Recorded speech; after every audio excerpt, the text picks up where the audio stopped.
Le cimetière de Père-Lachaise à Paris était enveloppé d'un silence pesant ce jour d'automne pluvieux.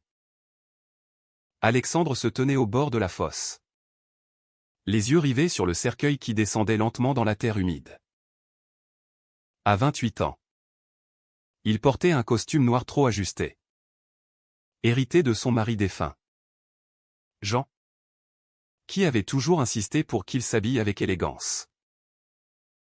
Mais aujourd'hui, ce vêtement le faisait se sentir comme un imposteur parmi la foule des invités ou des amis de longue date, des collègues d'affaires, et surtout, la famille de Jean, qui le dévisageait avec un mépris à peine voilé. Soudain, un murmure s'éleva de l'assemblée. « Regardez-le. Ce petit minet !» chuchota une voix masculine. Assez fort pour que tous entendent. C'était le frère de Jean, Pierre, un homme d'affaires bedonnant dans la cinquantaine, dont le visage rougeaud trahissait une colère contenue. Il pense vraiment qu'il a sa place ici? Un boitois qui a profité de la fortune de mon frère pendant des années. Les rires étouffés fusèrent, comme des flèches empoisonnées, transperçant le cœur d'Alexandre. Il serra les poings, les larmes aux yeux, mais resta immobile, refusant de leur donner la satisfaction d'une réaction. Puis, une petite voix enfantine brisa le tumulte. « Papa » cria Lily, la fille de Jean âgée de 8 ans, en se précipitant vers Alexandre. Elle se blottit contre ses jambes, ses boucles blondes trempées par la pluie. La foule se tut instantanément, stupéfaite. Pierre blêmit, ces mots mourant sur ses lèvres. Alexandre se baissa pour la prendre dans ses bras. Et pour la première fois ce jour-là, il sentit un semblant de force revenir en lui. Comment en était-il arrivé là? Comment une relation née d'un amour pur avait-elle pu susciter tant de haine? Tout avait commencé 3 ans plus tôt, dans les rues animées du Marais, le quartier gai de Paris. Alexandre, alors étudiant en littérature à la Sorbonne, travaillait comme serveur dans un café branché pour payer ses factures. Jean, un avocat renommé spécialisé dans les droits humains, entrait souvent pour un expresso après ses plaidoiries au tribunal. À 50 ans, il portait les marques d'une vie bien remplie, un divorce difficile avec son ex-femme, une fille qu'il adorait mais qu'il voyait trop peu, et une carrière qui l'avait isolé des relations personnelles. Leur première conversation fut anodine, un débat sur un roman de Proust que Jean lisait en attendant sa commande. Alexandre, avec son enthousiasme juvénile, défendit une interprétation moderne de l'œuvre. Ce qui amusa Jean.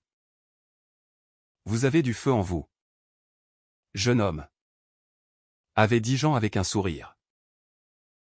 De fil en aiguille, les discussions se prolongèrent. Alexandre fut touché par la vulnérabilité de Jean, qui avoua un soir, après quelques verres, combien son coming out tardif l'avait coûté, la perte d'amis, les tensions avec sa famille conservatrice, et l'éloignement de Lily, dont la mère, Sophie, utilisait son orientation sexuelle comme arme dans leur bataille pour la garde. Alexandre, de son côté, venait d'une famille modeste de province, où l'homosexualité était un tabou. À 18 ans, il avait fui Lyon pour Paris, cherchant la liberté, mais trouvant souvent la solitude. Jean représentait tout ce qu'il admirait, la stabilité, l'intelligence et une tendresse qu'il n'avait jamais connue. Leur relation évolua naturellement, d'amitié à amour, sans précipitation. Jean insista pour que tout soit clair dès le début. « Je ne veux pas te cacher, Alex. Mais avec Lily, il faut être prudent. Sa mère est inflexible. » Les premiers mois furent idylliques. Ils passaient des week-ends à flâner sur les bords de Seine, à discuter de livres et de films. Jean introduisit Alexandre dans son monde, des dîners avec des intellectuels, des expositions d'art. Mais les fissures apparurent vite. La famille de Jean, issue de la bourgeoisie catholique, voyait en Alexandre un opportuniste. Il est trop jeune, trop beau pour être sincère, murmurait-il lors des repas de famille. Pierre, en particulier, ne cachait pas son hostilité. Mon frère mérite mieux qu'un gigolo qui profite de sa crise de la cinquantaine. Alexandre luttait intérieurement. Était-il vraiment amoureux? Ou attiré par la sécurité que Jean offrait? Les nuits d'insomnie se multipliaient. Ou il se questionnait sur ses motivations. Suis-je en train de trahir mes propres rêves pour une vie facile, se demandait-il. Pourtant, quand Jean lui présenta Lily pour la première fois, tout changea. La petite fille, avec ses yeux curieux, l'adopta immédiatement. « Tu es le copain de papa ?» avait-elle demandé innocemment. Alexandre avait ri. Et depuis, il devint une figure paternelle pour elle, l'aidant avec ses devoirs, l'emmenant au parc. Mais Sophie, l'ex-femme de Jean, ne l'entendait pas de cette oreille. Elle lança une procédure judiciaire pour restreindre les visites de Lily, arguant que l'influence d'Alexandre était néfaste. Un homme de 25 ans avec mon ex-mari? C'est malsain pour une enfant, tonnait-elle au tribunal. Jean défendit leur relation avec ferveur. Mais le stress mina sa santé. Alexandre se sentait coupable. Comme si son amour était une malédiction. Un soir, après une audience particulièrement éprouvante, Jean s'effondra dans les bras d'Alexandre. « Je t'aime. Mais est-ce que ça en vaut la peine ?» murmura-t-il. Alexandre, les larmes aux yeux, répondit « Oui. Parce que nous construisons quelque chose de vrai. » Ils décidèrent de se marier. Dans une cérémonie intime à la mairie. Avec Lily comme témoin. Ce fut un moment de joie pure. Mais aussi le début d'une guerre ouverte avec la famille. Les mois suivants furent marqués par des tensions croissantes. Pierre organisa une intervention familiale, accusant Alexandre d'exploiter Jean financièrement. Regarde les cadeaux qu'il reçoit. Un appartement. Des voyages. C'est du chantage affectif. Alexandre, blessé, quitta la réunion en claquant la porte. Intérieurement, il doutait, avait-il accepté ces cadeaux par amour ou par faiblesse? Jean le rassura. Mais le doute persistait. Puis vint la maladie. Jean fut diagnostiqué avec un cancer du pancréas. Agressif et fulgurant. Alexandre abandonna ses études pour s'occuper de lui, passant des nuits à l'hôpital Cochin. Lily, confuse, posait des questions innocentes qui brisaient le cœur. Pourquoi papa est malade? C'est à cause de moi. Alexandre la consolait, devenant le pilier de la famille. À mesure que Jean s'affaiblissait, les conflits s'intensifiaient. Sophie tenta de reprendre la garde complète, arguant que Alexandre n'était pas apte. Pierre répandait des rumeurs dans les cercles sociaux, ce garçon a accéléré la mort de mon frère avec son stress. Alexandre endurait tout en silence, focalisé sur Jean. Leur dernier moment ensemble fut poignant. Promets-moi de veiller sur Lily, murmura Jean avant de fermer les yeux pour toujours. Et maintenant? Au cimetière? Avec Lily dans les bras. Alexandre affrontait la foule. Pierre s'approcha, furieux. Tu n'as pas le droit de l'appeler papa, cria-t-il à la petite. Mais Lily, Les yeux emplis de larmes. Répondit, si. Parce qu'il m'aime comme un vrai papa. Le silence s'installa. Lourde vérité. Alexandre sentit une vague de détermination l'envahir. Ce n'était que le début de la bataille. Les jours suivants le funérail furent un tourbillon de chagrin et de conflits.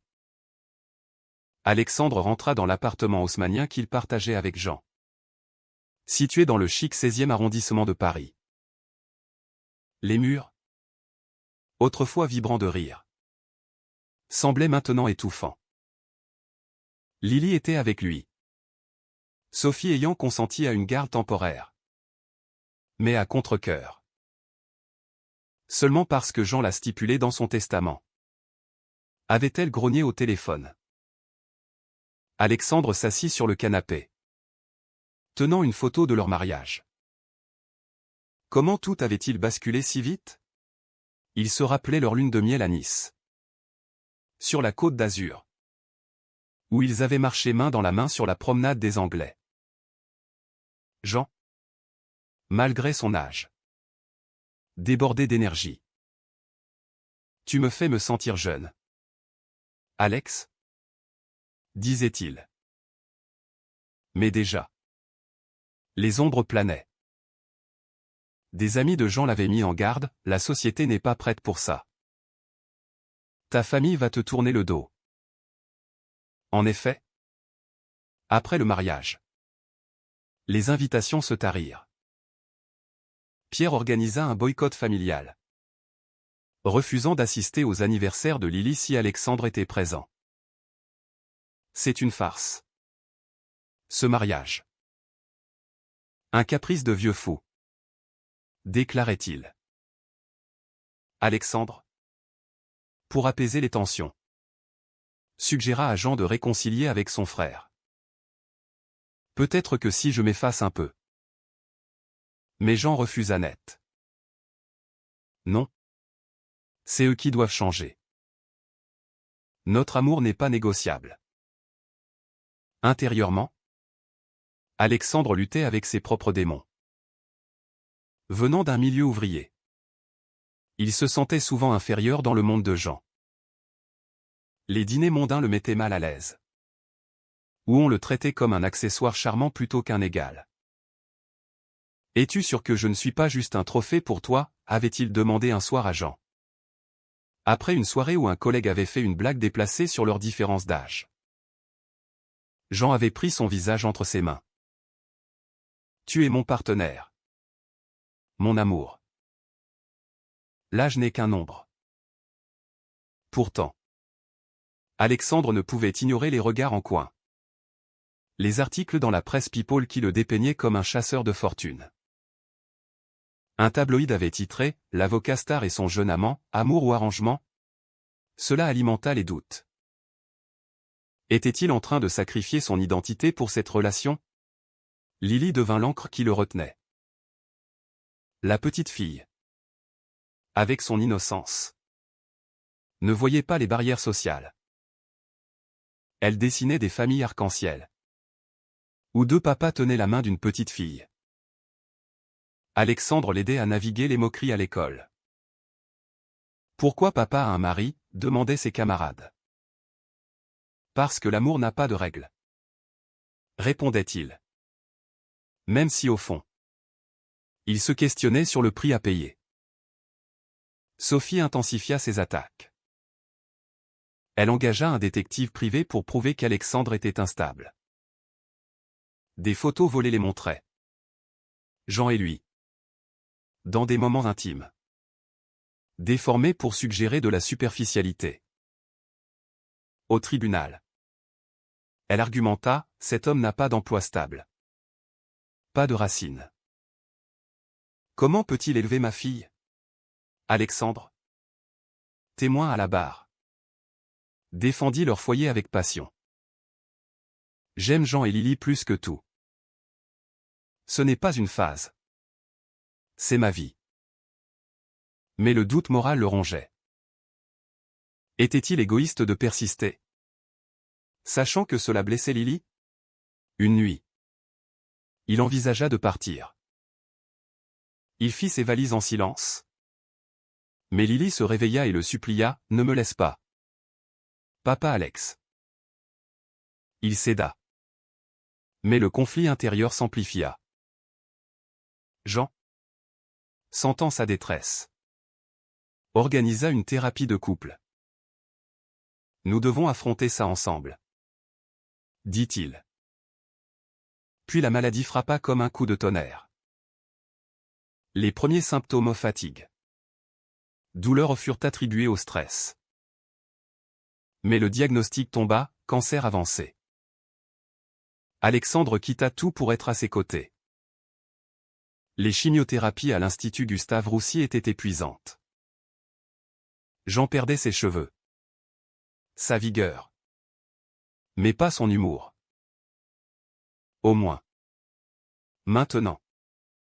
On a l'air du même âge. Plaisantait-il. La famille réapparut. Feignant le soutien. Mais Pierre profitait pour miner Alexandre. Laisse-nous nous occuper de lui. Tu es trop jeune pour ça. Alexandre refusait. Veillant jour et nuit. Sophie, opportuniste, proposa une trêve, si tu renonces à la garde. Je te laisse en paix. Alexandre fut tenté ou pour le bien de Lily? Mais Jean, dans un moment de lucidité, le dissuada. Ne les laisse pas gagner. Notre famille est légitime. Les mois s'écoulèrent dans une spirale de souffrance. Alexandre perdit du poids. Hanté par la culpabilité. Avait-il accéléré la maladie avec les stress familiaux? Les nuits à l'hôpital. Il priait en silence. Bien catté. Pour un miracle. Lily, confuse, dessinait des cartes de guérison. Papa va guérir parce qu'on l'aime fort, disait-elle. Enfin, l'inévitable arriva. Jean s'éteignit paisiblement. Alexandre tenant sa main. Le deuil frappa comme une lame. Mais il n'y avait pas de temps pour pleurer, le testament fut lu. Jean léguait tout à Alexandre et Lily. Avec une clause, Alexandre comme tuteur légal partagé avec Sophie. Pierre explosa, c'est du vol. Ce gamin a manipulé mon frère. Les jours post-funérailles furent un champ de mine. Pierre contesta le testament au tribunal, arguant de l'influence indue. Alexandre l'a ensorcelé pour l'héritage. Des preuves falsifiées émergèrent, des emails truqués suggérant du chantage. Alexandre, choqué, engagea un avocat. C'est une trahison, murmura-t-il à Lily, qui ne comprenait pas.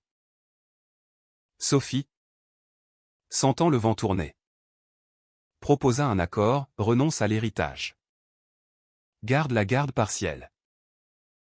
Alexandre hésita. Était-ce le bon choix? Sacrifier la sécurité pour la paix? Son cœur se déchirait entre l'amour pour Lily et la loyauté envers Jean. Finalement, il refusa. Jean voulait que je protège notre famille. Je ne trahirai pas ça. Les audiences commencèrent, tendues et publiques. La presse s'empara de l'affaire, le veuf gay contre la famille traditionnelle. Alexandre devint un symbole malgré lui, affrontant les caméras avec dignité. Mais intérieurement, il craquait. Suis-je en train de détruire la vie de Lily pour mon ego, se demandait-il. Le tribunal de grande instance de Paris devint le théâtre d'un drame shakespearien. Alexandre, assis sur le banc des témoins, sentait les regards peser sur lui comme des jugements divins. Pierre, en costume impeccable, témoignait en premier. Mon frère était vulnérable après son divorce. Alexandre a profité de sa solitude pour s'insinuer dans sa vie, déclara-t-il d'une voix assurée. La salle murmura d'approbation. Surtout du côté de la famille élargie. Venu en force pour soutenir Pierre. Alexandre bouillonnait intérieurement. Comment osait-il réduire leur amour à une transaction? Son avocat. Une femme expérimentée en droit LGBT. Le prépara, montre-leur ta vulnérabilité. Pas ta colère. Quand vint son tour, il parla d'une voix tremblante. J'en étais pas une victime. Il était mon partenaire. Mon mentor. Nous nous aimions profondément. Malgré les obstacles. Il raconta leurs moments intimes, les promenades nocturnes à Montmartre. Les débats passionnés sur la société française. Et surtout, leur engagement envers Lily. Mais Pierre contre-attaqua avec des preuves accablantes. Des relevés bancaires montraient des transferts d'argent de Jean à Alexandre. Pour ses études. Ses vêtements. C'était du paiement pour services rendus. Tonat-il. Alexandre expliqua, c'était de l'aide mutuelle. J'ai abandonné mon job pour m'occuper de lui. Pourtant. Le doute s'insinua dans l'esprit du juge. Un homme conservateur dans la soixantaine. Sophie prit la parole ensuite. Les yeux larmoyants. Je ne veux pas que ma fille grandisse dans un environnement instable. Alexandre est trop jeune. Trop inexpérimenté. Elle évoqua des épisodes exagérés, une dispute où Alexandre avait élevé la voix. Présenté comme de la violence. Lily, interrogée en chambre close. Défendit Alexandre, il est gentil. Il me lit des histoires. Mais son témoignage enfantin fut minimisé. Alexandre affrontait ses propres motins. Était-il prêt à sacrifier tout pour cette bataille? Les nuits solitaires dans l'appartement vide. Il repensait à sa vie d'avant, libre, mais vide. Jean lui avait donné un but. Une famille. Renoncer signifierait trahir cet héritage. Pourtant, voir Lily souffrir des allers-retours entre maisons le déchirait. Peut-être que Sophie a raison. Murmura-t-il un soir à un ami. Peut-être que je suis égoïste. La société française. Malgré ses avancées avec le mariage pour tous. Gardait des poches de conservatisme. Des associations LGBT le soutinrent publiquement. Organisant des manifestations devant le tribunal. C'est une attaque contre nos droits, scandait-il. Mais cela attisa la haine, Alexandre reçut des lettres anonymes. L'accusant d'être un destructeur de famille traditionnelle. Pierre, sentant la victoire proche, proposa un règlement à l'amiable, abandonne la garde et l'héritage. Et on te laisse tranquille. Alexandre fut tenté. L'épuisement le rongeait, il avait perdu des amis qui ne comprenaient pas son combat. Pourquoi te bats-tu pour une enfant qui n'est pas la tienne, demandait-il. Mais le souvenir de Jean le poussa à refuser. Parce qu'elle est à nous. Répondit-il. Un tournant survint quand un témoin surprise apparut, l'assistant de Jean. Qui révéla des enregistrements de conversations où Jean exprimait son amour inconditionnel pour Alexandre. Il m'a dit que sans Alex, il aurait sombré après le divorce. La salle fut ébranlée. Pierre pâlit. Son mensonge exposé. Pourtant, la pression familiale culmina lors d'une confrontation privée. Pierre invita Alexandre à un café. Feignant la réconciliation. Admettons-le. Tu étais une passade. Rends-nous Lily. Et prends l'argent. Alexandre, furieux, répliqua, vous n'avez jamais compris Jean. Il voulait une famille inclusive. Pas vos préjugés.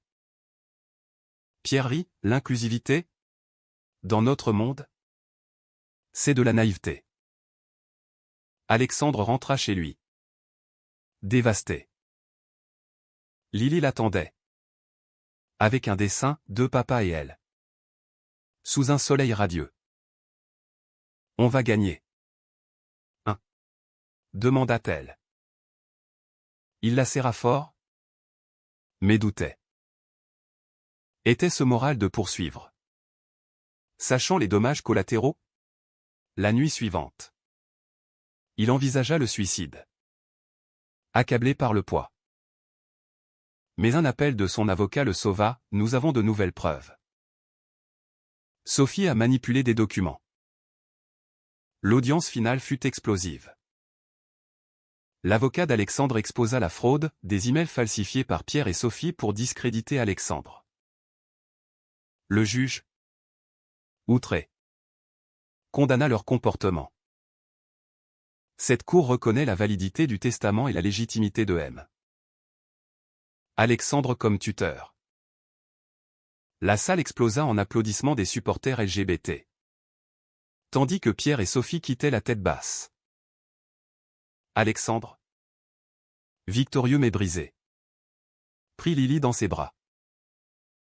C'est fini, ma puce. Mais était-ce vraiment la fin? Les blessures étaient profondes. Les liens familiaux irrémédiablement rompus. Les mois suivants apportèrent un semblant de normalité. Alexandre et Lily s'installèrent dans une routine, école pour elle. Reprise des études pour lui. Il inscrivit Lily à des activités. Comme la danse. Pour l'aider à guérir. Mais les cicatrices persistaient. Alexandre évitait les miroirs. Voyant un homme changé, plus dur. Plus méfiant. La société continuait de juger. Des voisins murmuraient. Des amis distants. Alexandre rejoignit un groupe de soutien pour veufs LGBT. Où il partagea son histoire. J'ai gagné la bataille. Mais perdu une partie de moi. Confia-t-il. Les autres hochaient la tête. Racontant des drames similaires, rejets familiaux.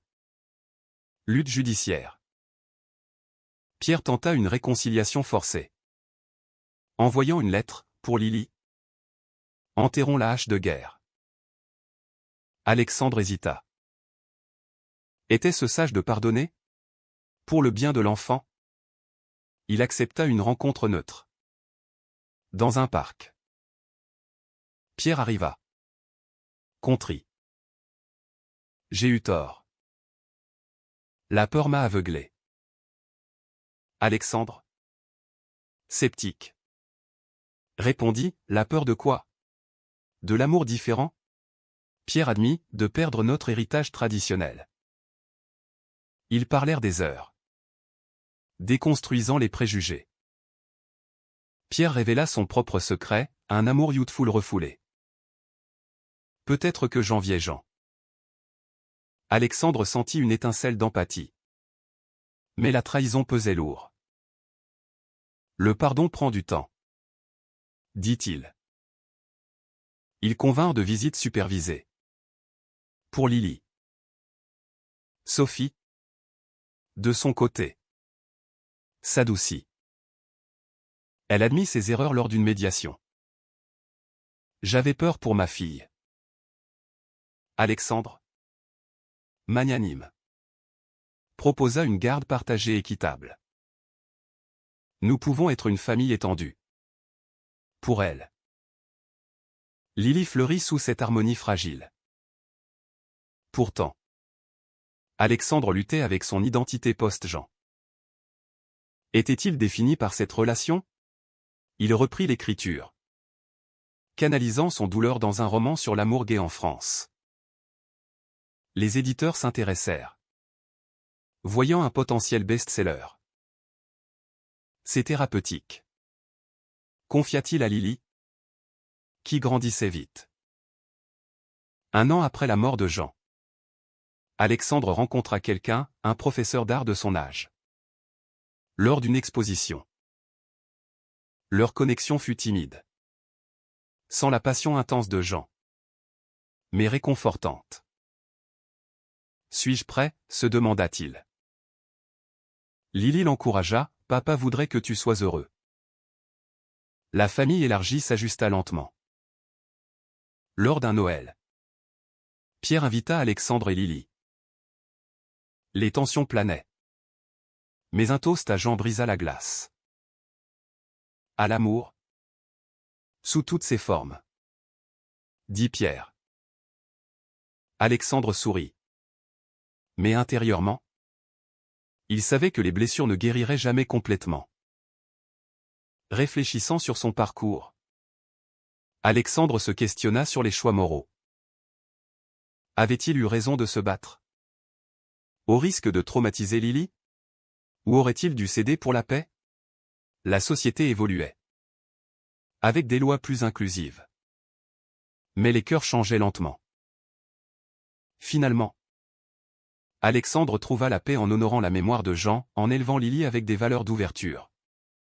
En militant pour les droits LGBT. Mais une question persistait. Gérant des débats intérieurs, avait-il trahi l'essence de leur amour en luttant si farouchement? Où était-ce précisément ce qu'il avait honoré? Et vous? Lecteur. Pensez-vous qu'il est toujours juste de se battre pour son amour face à la société? Même si cela coûte cher à ceux qu'on aime.